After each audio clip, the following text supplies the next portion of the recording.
Okay, we have another quick scene video. Now I know this video is longer, but I did 3 of the exact same compositions, but done in 3 different kind of color schemes. I say kind of because they have a similar foundation color scheme, but in this video I'll show you how you kind of tweak the mid-tones to darker tones just a little bit to completely change the spirit of the overall appearance. Maybe going from something like a spring to, you know, a summer to a winter, or just simply a nighttime scene. All told, I think each one of these, scenes right here, if I was to do them individually, would probably take about 15 minutes or something like that, but we have everything going in here from your foreground, midground, focal point, subject matter. We have multiple tones and values within given color schemes. We have different color schemes going in here, as well as some kind of final touches with some pigment ink and gel pen touches. You can see a little fog in here and whatnot. But these cards can go very quickly, and you can change things around a lot. And this is kind of a fun way to work sometimes. Do, 3 or 4 or 5 different compositions, but just change your color schemes around a little bit. I didn't even go into something like autumn, colors in here, with the maple pears or something like that, or this tree in the background of this cabin. Sunsets, sunrises, it's really endless. You can change things around just by changing your color schemes around a little bit. And that's what kind of that whole mood and media series is about. That I need to get back to at some point in time, but anyways, we're just kind of hanging with the quick scenes right here, and this one just happens to be 3 quick scenes in one video. If you watch the video, I hope you enjoy it, and drop me a note below if you have any questions. Okay. Let's work on a kind of a universal composition, but I'll show you some variations depending on those specifics to the scene. Okay, I just went over this with a dark brown, and I'm coloring in a little bit with the this olive green right here. You can go with any kind of green, maybe nothing too light though, because we want this imagery to stand up against all the coloring that we're going to add to it, even though this is going to be a quick scene. Okay, so it's, for the most part, is brown, but there's a little tiny bit of green in there. I'll do my next scene, which will be kind of a different time of year. I'll make one of these kind of more spring-like, and I'll show you how you can kind of adjust your color variations in accordance with that specific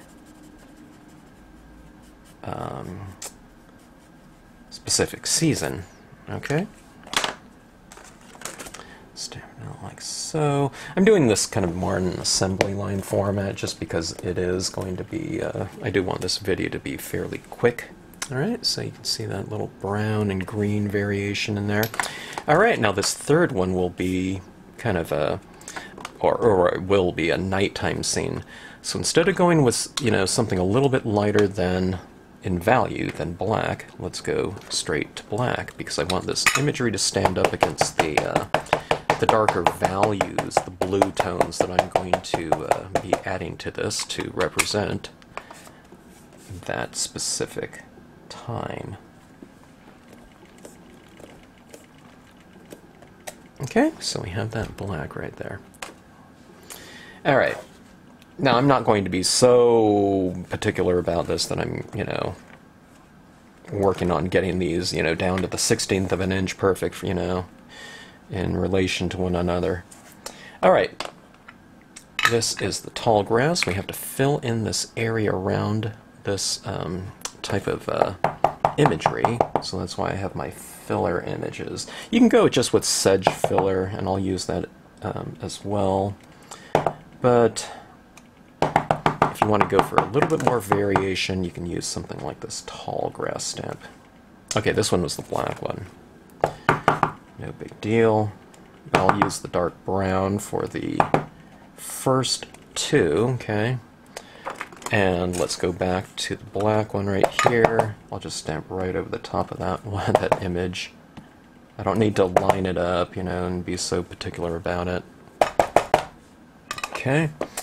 And let's go in with a Sedge filler. It does a little bit of a smaller pattern, like I said, but you can use that for your foreground if you want to. Now let's go with the brown impressions first. Okay, like so.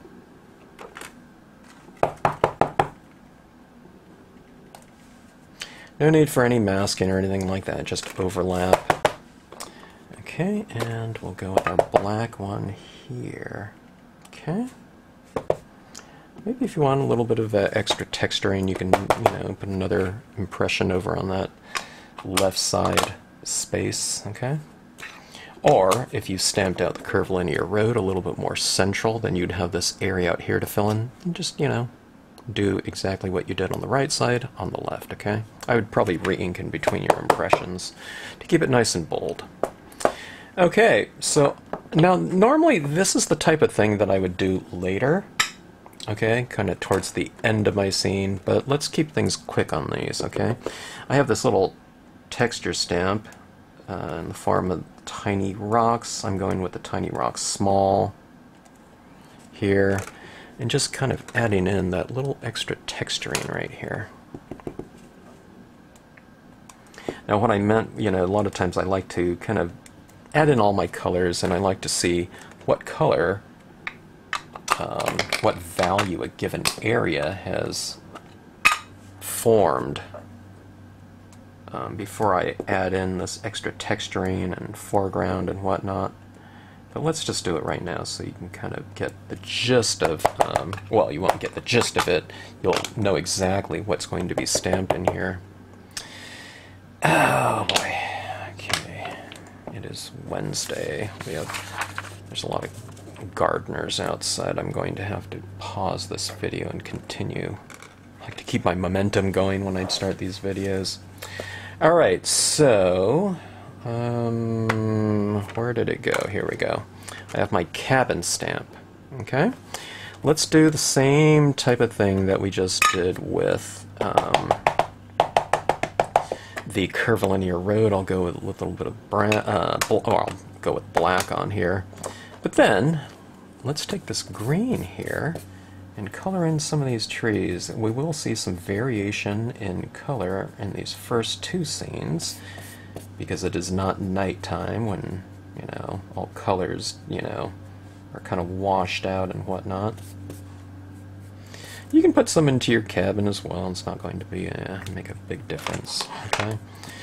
The cabin portion right here, I'll just color that in. You don't have to be too careful about it or anything, We're just going for a little bit of variation. We don't have a real definitive or super definitive errors that we need to have a certain hue.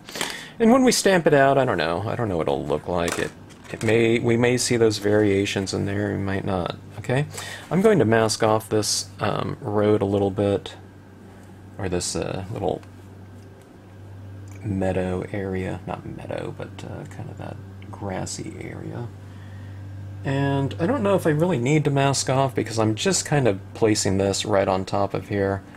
But just in case, we will mask off some. Okay. Alright, so we have that. Do you see those little variations of green in there? Let's do the same thing with this one. I'll go black. Come into it with the green. Maybe it's a little bit later in the season, maybe the leaves aren't so green, maybe they're kind of, I don't know, changing and whatnot. Okay, here's some brown on here, adding it to the cabin. Go with these bushes, a little foliage in the back here. Mask off. It looks like I did stamp a little bit into this paper towel here.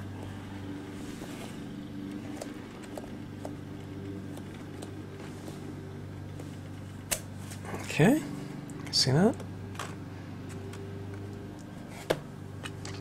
Alright, let's just go straight black on this one. Kind of your darker color schemes, winter, midnight, whatever, they're actually easier because everything can just can just be stamped out in black. You're not going to see those variations of green and whatnot and, in your trees and foliage. Okay, so we have this one's a little bit darker. Okay, and these ones are dark for the most part, but I've gotten my kind of color schemes a little bit of a head start by incorporating those colors into the actual impressions there. Okay. All right. Now, one thing about quick scenes, the more imagery you use in your scenes, okay, the less time it'll take to color in because you've rendered a lot of things in there. Oh, I don't know. I don't know if that's real accurate. I guess you could take a lot of time, but the more open space you have, you know, in theory, the more kind of addressing of those open spaces with, you know, whatever you end up using to color in will require. Okay. Anyways, okay, so browns and greens on this. I'm just using the maple pear here, and I'm going to mask off here and have these kind of in the background, okay? Like so. Just a little bit of brown, a little bit of green. Okay, like so, and I'll just be careful not to stamp it in front of my cabin, but you know, it'll be in the background for the most part. Let's do the same for this one with that same coloring convention of dark brown, a little bit of this green. You don't have to have this specific green. I mean, I didn't pick it, you know, specifically for this. It just happened to be one that would be, you know, pretty close to what I was going after. If it was a darker green, that would be just fine. You know, I wouldn't go with like a lime green. It would probably be a little bit too light, but anything medium to darker would be fine. Okay, so it's down like so. Alright, so how's that looking? Good, I think. Hope you like it so far. Black for my nighttime scene. Okay.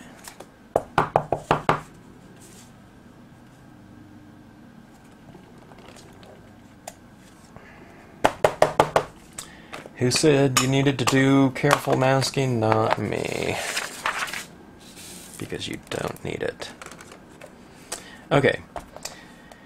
Let's put some clouds up here. We have a lot of textures and things like that running down here. I could leave it blank and just put a few streaks of color in here. Let's add in some extra imagery and really fill that in to make this coloring of this scene go a little bit faster, okay, by having this already in here, okay? This is a very light blue here. It's a salvia blue. It's probably a, I don't know, maybe a 25% blue or something like that in terms of the value scheme. I'm stamping this right over my trees, okay? Light colors look like they're farther back, okay? And we're talking about transparent colors that we're using here, okay? 3 impressions right over the top. I probably went into some of my maple, but you can't really see it because this is a really light color. You don't want to stamp it all right on top of your cabin, but just go right into your tree line for no problem whatsoever. Okay?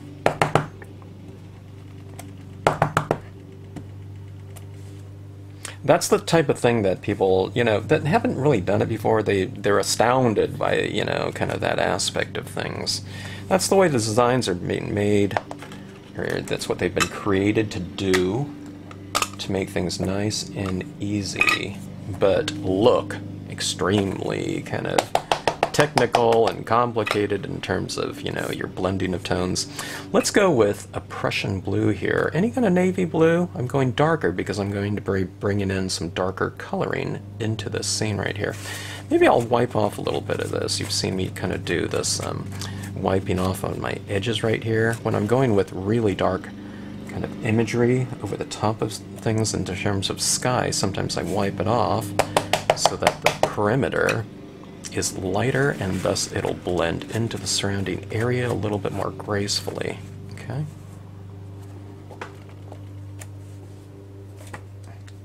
I mean, you don't have to do that, okay? I mean, I can just take this like this and like that, but just one little extra step sometimes kind of helps out. Okay? So anyways, we get 3 views of this cabin right now. All right? These two are identical, basically. But those ones will be addressed differently. Clearing out some stuff here. Okay, now let's add in some foreground here, okay? Okay, I changed my mind here. I was going to say I'm going to have to pause here because I don't want that loud noise from outside kind of getting in, but I was thinking I could kind of stamp it out so you can see it. I would just stamp out some foreground, these reeds right here. And I think I'll wait, though. I want to tone in and stamp these out in the end so that they'll be really, really crisp. And maybe I'll go with a VersaFine or something like that, something a little bit darker in the foreground. And maybe I'll bring in some green ones into here as well, into these first two, so we have a little bit of variation with value in our foregrounds, okay? All right, pausing, and we'll get back to these in a few minutes, but I don't know, instantly for you guys. Okay, I'm back after about a half an hour or so. These are all dry. Not that I would wait for them to dry if I didn't have to, you know, or I wouldn't have had that break if I didn't have to. But let's get down to the coloring of these scenes, okay? All right, now I've kind of arranged some pads out here before I started the video, just trying to get a little bit more organized than typically in the past. Alright, so we have some ranges of green, ranges of blue, in terms of my value scheme, and here's some different types of brown tones, antique linen, and then we have a distress ink peeled paint, okay? Alright, now I've also cleaned off my stylus tool so I can just get right into it. Okay, let's take a look at these first two scenes right here. And, well, I was going to address the grassy areas first, but maybe we'll go in right with the sky. Okay, now the skies are going to be really easy. We already have all that texture up there, but what I like to do is I like to come into my skies. This is using Summer Sky. It's basically a light blue ink. And I like to add that in certain areas just so that I can kind of oscillate a given area, meaning sky in this case, with a little bit of changes in value, okay? So we have some areas that are toned in a little bit, so that we have light and, I wouldn't say dark, but darker in that given space, okay? Alright, now, green, blue is a component of green, so what I'm going to do is I'm just going to come into my meadow here, and we'll oscillate this a little bit with a little bit of a light and dark within the meadow. Now, you don't have to use blue in here, you can use just your greens, but I like to bring that blue into that given space if it's going to be green. Now, this one's going to be a little bit more kind of fall colors, but I like to bring in this blue in here too. I like to bring it into this space so that it can have, or my sky can have, something in common with another area. Okay. Alright, now definitely with my nighttime scene, my blue tone scene, I'll use a little bit more of this because it's going to be a darker scene in general. Let's have some of those clouds remain a little bit light. Maybe there is a full moon out this night or something like that. I can come right into my cabin here because, again, colors don't really show in the moonlight, okay? Doesn't mean you can't have some change of tones here and there a little bit, you know. I wouldn't do it too much, though, as you know, wouldn't look too kind of a nighttime configured as far as your lighting scheme goes. But have a little bit of variation in here, okay? Maybe it is darker or whatever, but a scene is going to be much more interesting and potentially richer in lighting than if you have just everything dark. Okay, so can you see it right here where I've left some of my areas of my grass a little bit lighter, my rooftops lighter, if this is being top lit, from lit from above. All right, let's get back into some of these, add a little bit more. I just re-inked this summer sky, so you might not be able to see what I'm doing very easily because this is a very, very light in value blue here. It's very, very pale, but I like it for that reason. Okay, let's go on with my next blue. Let's go with the Bahama Blue. It's more medium blue. You'll be able to see this one a little bit more. Just be nice and light in your touch with whatever type of applicator you're using. Okay.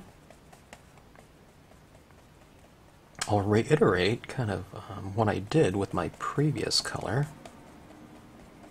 or the first color.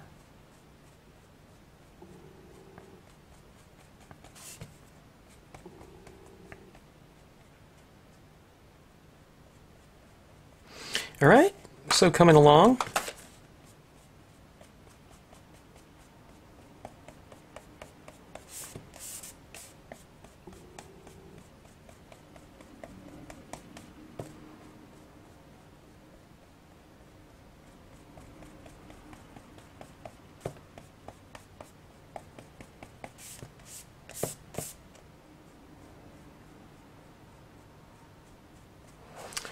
Okay. Doesn't have to be perfect. This isn't the last color that we use.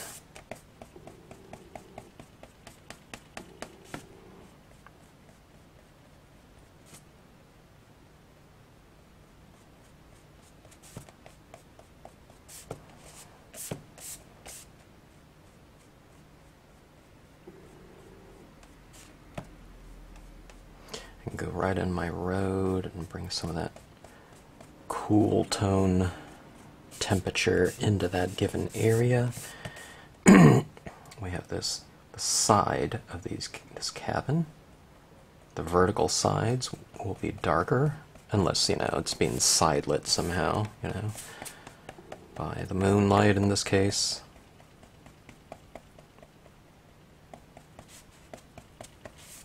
All right. See that lighting scheme in there? It's getting much more apparent.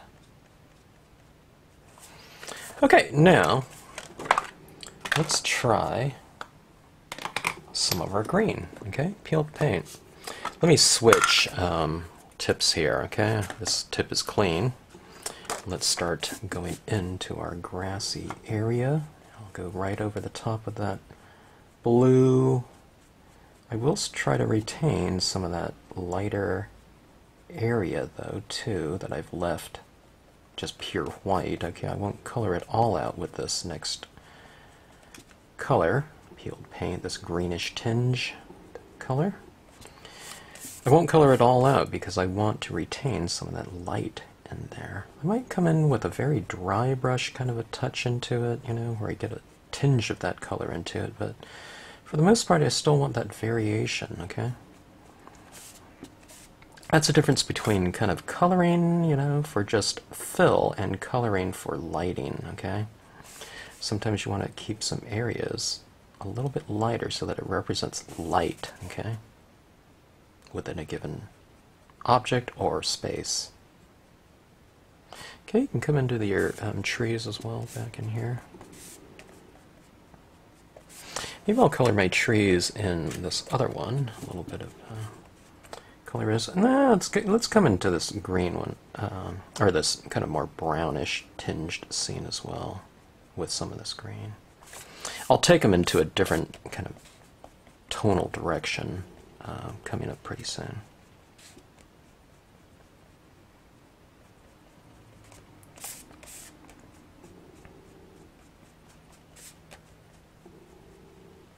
Okay, can you see that kind of coming around, in terms of getting the gist of you know, what the colors will kind of eventually lead to. Well, maybe not this one so much. I'll bring in some different browns, but definitely that one right there.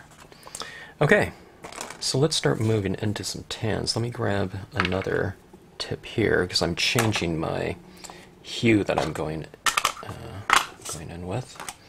Let's go with this antique linen. I think just got a re-inker for that one. Yeah, antique linen. All right. I'm just going to go over this whole thing here. You know, I might leave a little bit of white in here, but this antique linen is another one of those colors that's very, very light in value, so you can, you know, kind of apply it pretty liberally. I'm not going to add it to the sky, though, but we'll add it below. See how that looks on that road and kind of through the grass? It kind of gives the greens a little bit more of a kind of an earthy tinge to them, okay? It's not just so kind of bright green. Okay, let's do the same for this one. Go in the road, grass, cabin, trees.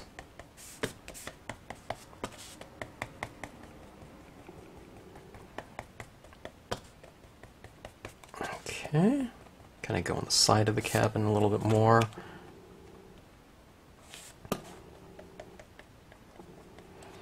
More to my road. Alright, let's take a look here. Here's a desert sand memento. I don't know if this will show up at all. Yeah, it does a little bit. It's a little bit darker than the antique linen, but not by much.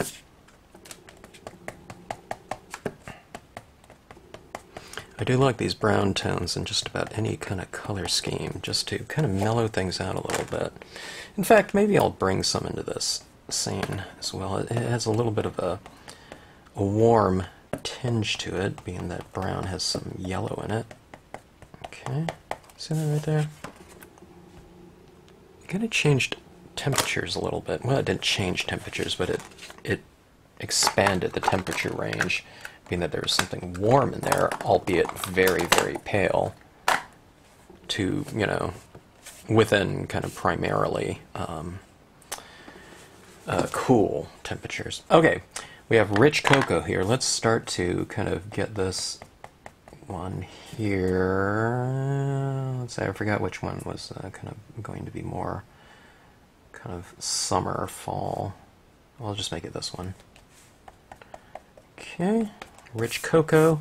It looks pretty dark, but when I apply it like this, it's not overly dark. It's kind of more of a, in fact, it's more of a lighter value.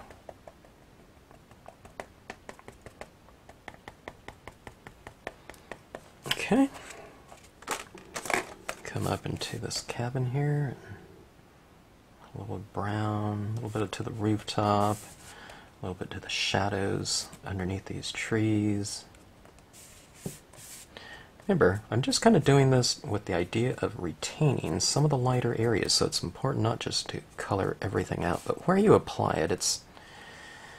I wouldn't say it doesn't play any part, but it plays less of a part than you would think, because, you know, when you look across the landscape, it's not as if you're going to say, oh, wait a minute, that should have been light right there, as opposed to that clump of grass. It's not that, you know, that particular.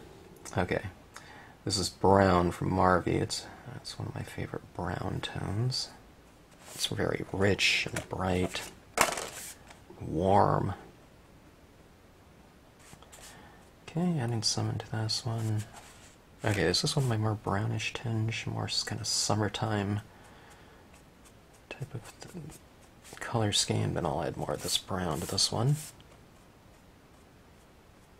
Maybe I'll bring in an ochre into it as well. So we need something a little bit brighter, I think, in this one to kind of enhance things.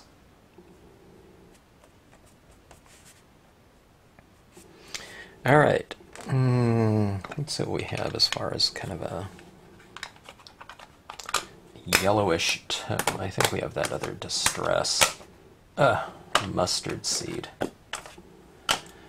I know that one. It's going to be almost too yellowy. So why don't I just dab off some of this brown off of here that I've kind of gotten to on this one.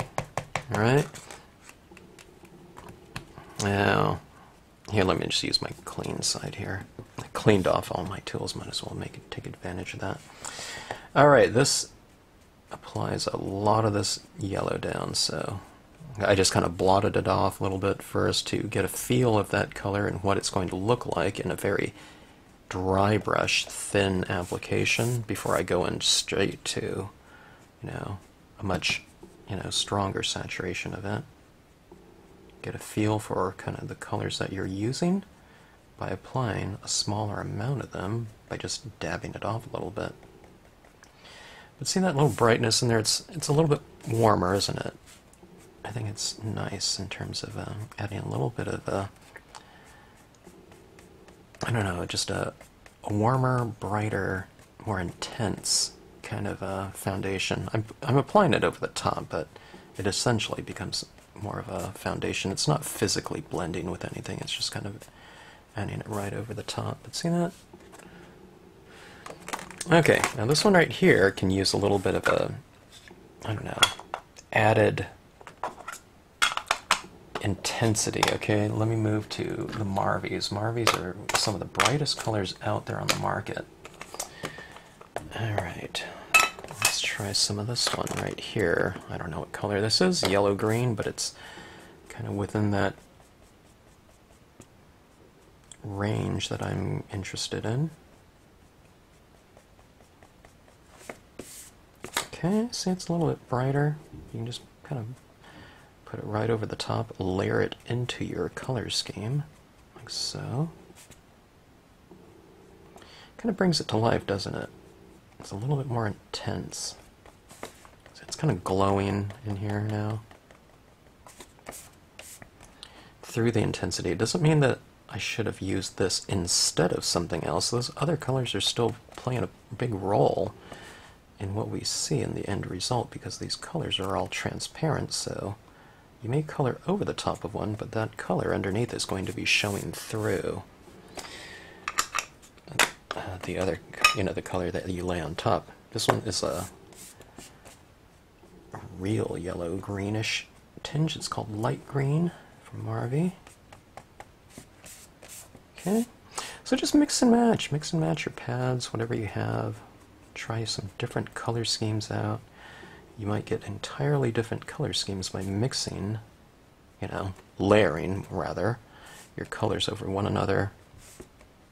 Look at that intensity now.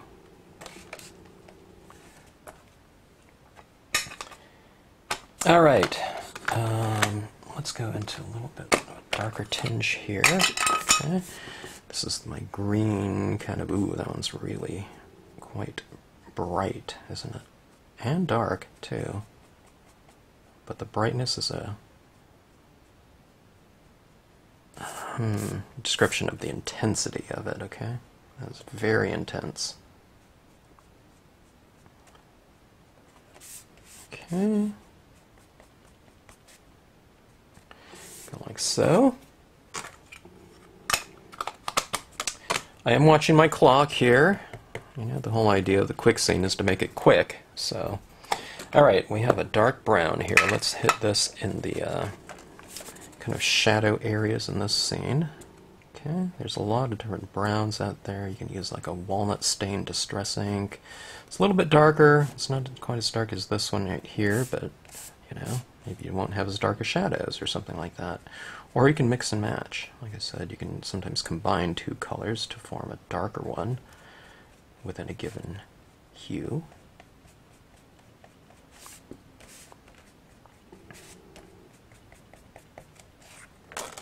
Okay, maybe I just want a little bit more shadow just down here. Not so crazy bright of a green like I have. You can work some of this into your cabin as well if you want to. Down there on this road's looking a little anemic. I could use a little bit more of a variation in value there. So look at that. See that? Or I'm kind of adding that along this right here. So this little mound, this grass is casting a shadow on this road right here.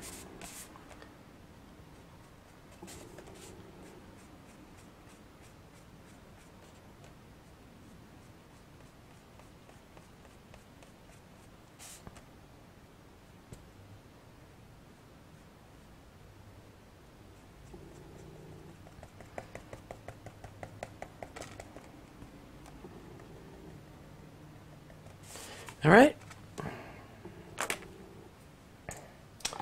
Now let's see if I can find my blue applicator. There's my blue one. Again. Not brown. Let's go with the darker blues here. Okay. And I have my lid here somewhere. All right, let's go with this nighttime type of scene. Okay. Let's make it really quite dark, you know, except maybe there's a full moon or something like that, so it's casting that light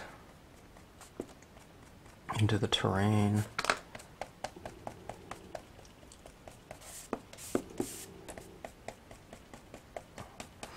Blue color schemes are also excellent for like winter scenes, if you want to make something, you know, really depict something in terms of cool temperatures. So just by changing your color schemes around, you can really change the spirit of your piece, you know. There's a different emotion to different color schemes that you might use. We can do this scene in a, you know, a sunset depiction. Alright, there we go. One of the colors that I'm using a lot these days, which I didn't for a while, because I don't know, I just didn't have one open or something like that, or didn't think about it. But that is Caribbean Blue.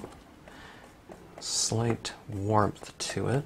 It's just that extra little tinge that I tend to like. Maybe because I haven't used it, you know, until this last, I don't know, whatever, few months or something like that, so. But I do think I like it. I don't see myself kind of getting tired of it, you know. But I often just gone just straight very cool temperatures like this, but this slight greenish tinge to this blue really kind of it makes it glow, you know, going back to that word a little bit more. Okay, this is a Prussian blue. It's very dark. I got one of those new distress ink colors. It's called Blueprint, and I would use that on here, but I want to kind of get this scene done here and not take too much longer to do them.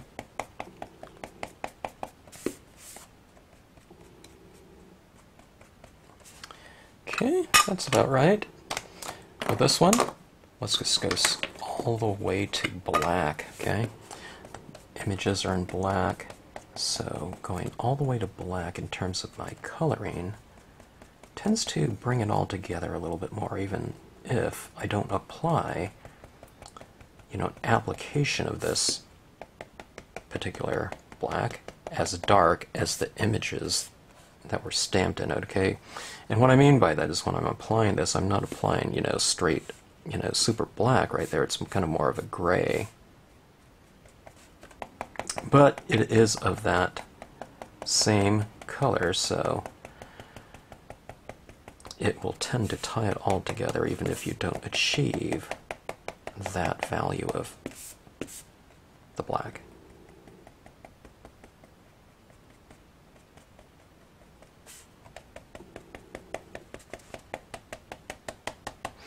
Okay, now I haven't even done some things. I mean, you could go in with things like alcohol pens, you know, and just very quickly you can kind of color in some of your, you know, bring a little bit of a added richness into your cabins, you know, or wherever you have it kind of brown. I did see my ochre sitting there when I was doing that blue color. Let's add a little bit of more of an ochreish tinge to this scene right here. Just to, I'm doing it just for the point of kind of taking it away from looking so similar to that one, which it kind of does right now. So let's add in this tinge of yellow into this one, just so it doesn't look so similar to the springtime one. All right, so that is that. A little bit more on these cabins right here, I think.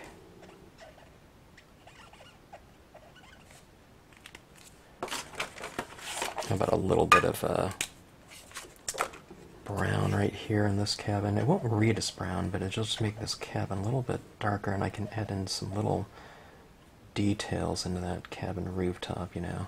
You want to add a little bit of variation to certain forms at times, just to make, you know, not look so monotonous. I can add a little bit of a shadow around the base of these cabins like this. This is a very light tone. This is like a brownish gray. It's probably like a 20% or something like that. But this is a simple thing you can do. I mean, we're talking about, you know, quick scenes. We also want them to be very easy in terms of the applications and, you know, the variety that you can add to them. All right, let's get into some of our foregrounds here. And let's decide if we can bring in some variation into a couple of these, okay? All right, now I'm looking to see if I have my really dark green. I think that one saw the end of its days recently. Well, not real recently, but in comparison to how long I had that pad. Yeah. Okay, so we'll make our own dark green, okay? So let's go with some of these reeds right here. All right. So let's bring in, how about some brown like this, okay? Kind of that same thing we did with some of the initial impressions, and we'll go in with a little bit of green here, okay? And I'll add it right here in the foreground.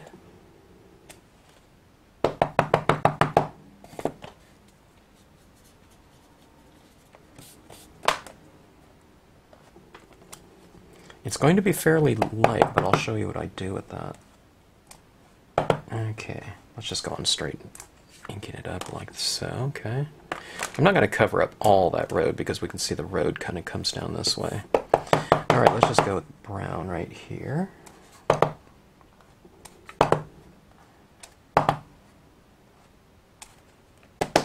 Since this is my, I don't know, deep summertime one, really quite dry. And let's go with the VersaFine here, okay?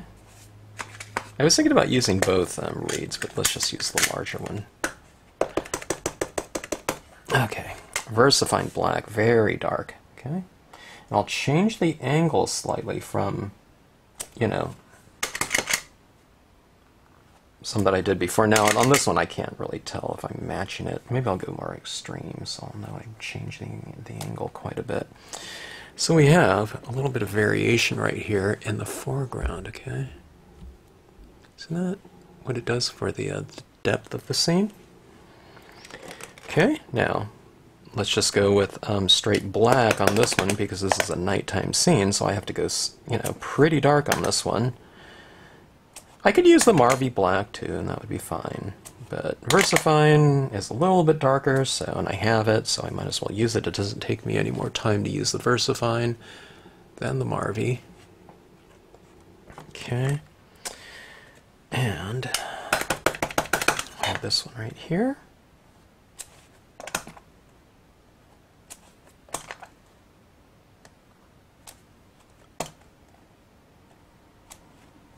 Alright. I'm not trying to make these absolutely identical in terms of like the number of impressions I made with the reeds or, you know, anything that crazy. Crazy in terms of duplication. Alright, now I just kind of decided on the whim to use some of this oak branch up here. This is, you know, it could be the similar type of tree that we see here in the background. I'll just go with black on this one. Oops. I had a gigantic stack of pads. Well, not gigantic. Small stack of pads just fall on me. They're the ones that are non-stackable, of course. Okay, look at that foreground there. Isn't that fun? It kind of contains the scene, don't you think? By having that foreground up here. Like so, and, you know, going back to what I've mentioned in other videos, with scenic stamping, you really can get a lot out of your stamps by just using them in their entirety, but you can also just use certain portions of it for what you want.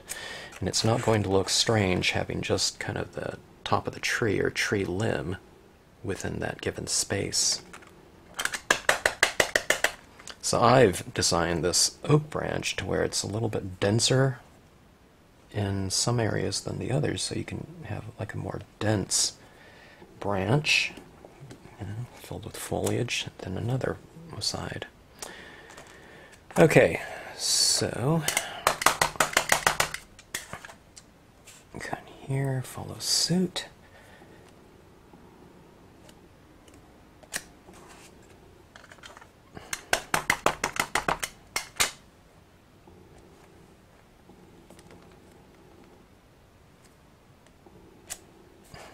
Okay. All right, now this is a quick card scene, but I don't know. I think I'm on about 15 minutes per card if we kind of divided it all up or something like that into 3. But here's our gel pen right here if we want to add a little bit of lighting into the scene. I won't do too much of this, but just to make it really full, okay? Oh, maybe I'll put this in my window here. Some light coming out of my windows.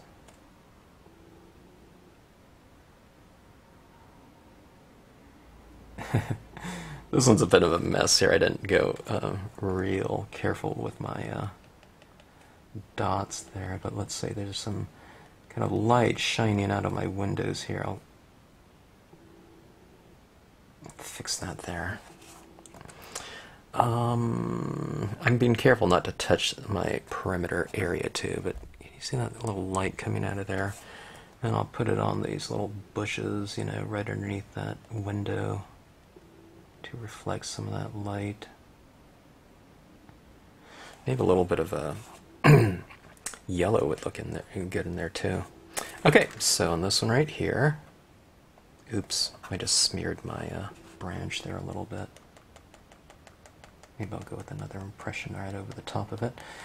Adding some of this into this meadow right here can be, there's this little flower, white flower called Pearly Everlasting, maybe.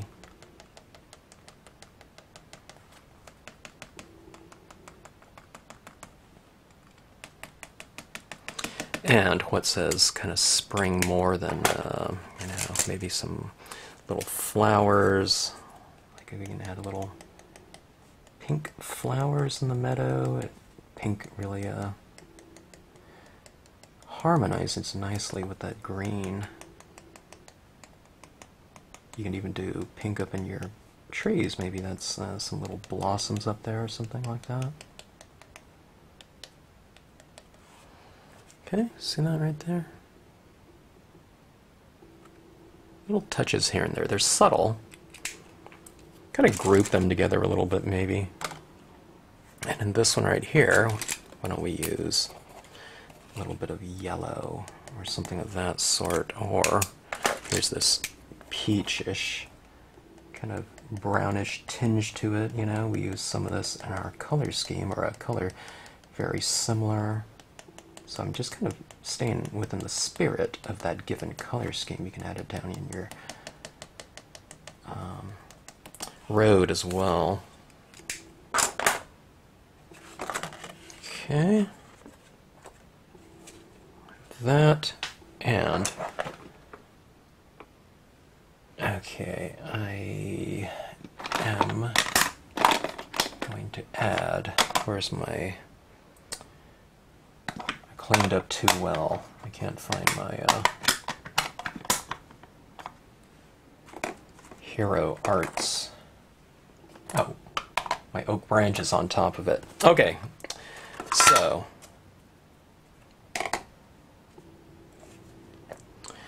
taking my Hero Hues Unicorn White, just any kind of white pigment ink would be fine, and just changing some of the trees around a little bit.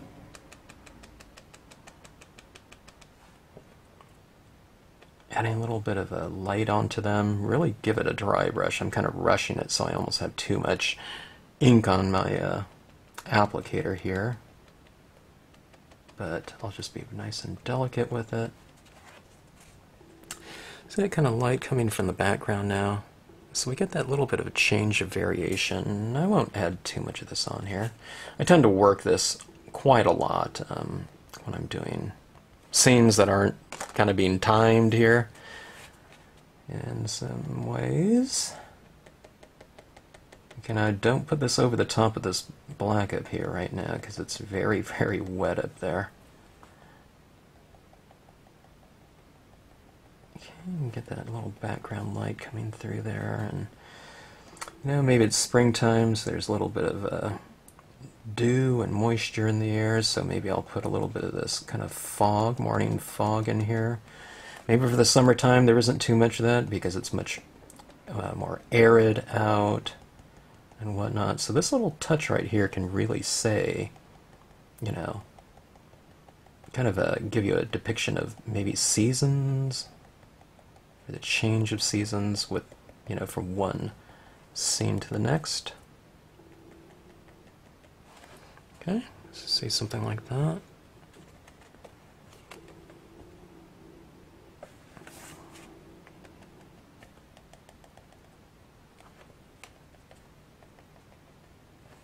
Alright, and this one right here, I'll put a little bit of light coming out of that cabin. Some of these windows maybe. Maybe there's a little bit of fog in the air, or in the surrounding area.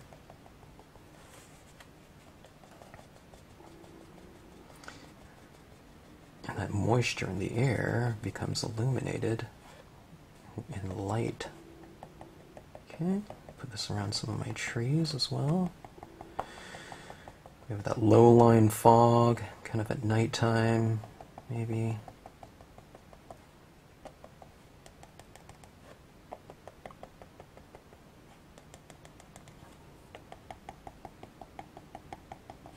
Okay, so we have 3 versions of the cabin depicting different times of year, or maybe the time of day. Yeah, let me just take this out of here.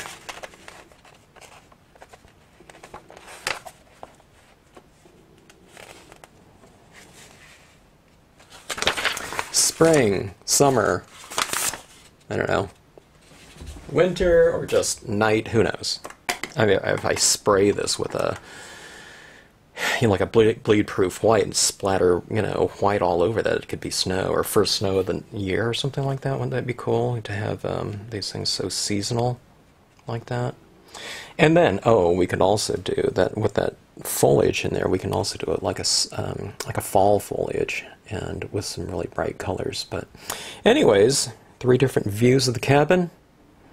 If you break this up into 3 different videos, you know, these probably would take about 15 minutes each or something like that, complete with a lot of different color changes, a lot of different value changes. We have background, foreground, midground, subject matter, and whatnot. So you can do these scenes very quickly, okay? And here, you know, just to take it one step further in terms of some different little life kind of in the scenes, we'll put these little birds flying in here if I have any room for it. I won't put it in the nighttime one, but I'll put some little birds kind of flying around in here. So it's something real small and subtle or whatnot, but you know, little life and whatnot. Be kind of interesting as far as a focal point. You can add something in the meadow, like a horse or something like that, and that would be good too. Or I just did this recently. No, I have it on my table here, so why don't we do it? Stamp it out, blot off the bottom portion of the legs right here, so it, you know, whenever it's standing in grass, it looks like it's standing in grass as opposed to standing in concrete or something like that. Okay, so whoever owns the cabin, maybe this is his horse, or, you know, Maybe it's a wild horse, I don't know, who knows. It kind of makes for an interesting addition here. I don't know if that horse would be out eating at nighttime here, but just for a little comparison contrast type of thing. Now that one really becomes the focal point, doesn't it? But we're talking about, you know, some pretty quick scenes here featuring a lot of different little touches in here that don't have to take a long time. Like I said, there's 3 different scenes in here, and just by changing a few little color schemes around, you can really change your seasons from one thing to another. These all pretty much had that same foundation of blue too, but you just go a little bit more into the green tinges in here and the brighter greens in here. This one kind of moved more into the, you know, from it had the duller lighter greens in here, but then you just transform it by taking it into more of the brown, the ochre tinges within here, and boom, you get a different time of year and a different kind of spirit to it. You know, and this one right here, you know, this green affords you the ability to add in a lot of different little wildflowers in here. Maybe they would look kind of out of place when, you know, in this type of color scheme. So play around with that, change one ink or two, you know, and I don't know, on this one a couple different inks and whatnot, but you can really change the feel of your given composition using your existing imagery and different, you know, types of whatever composition you go through. You can just change it with color. I guess that's what I'm trying to say. Anyways, hope you enjoyed the video. Thanks so much for watching. If you have any questions, drop us a note in the comments section.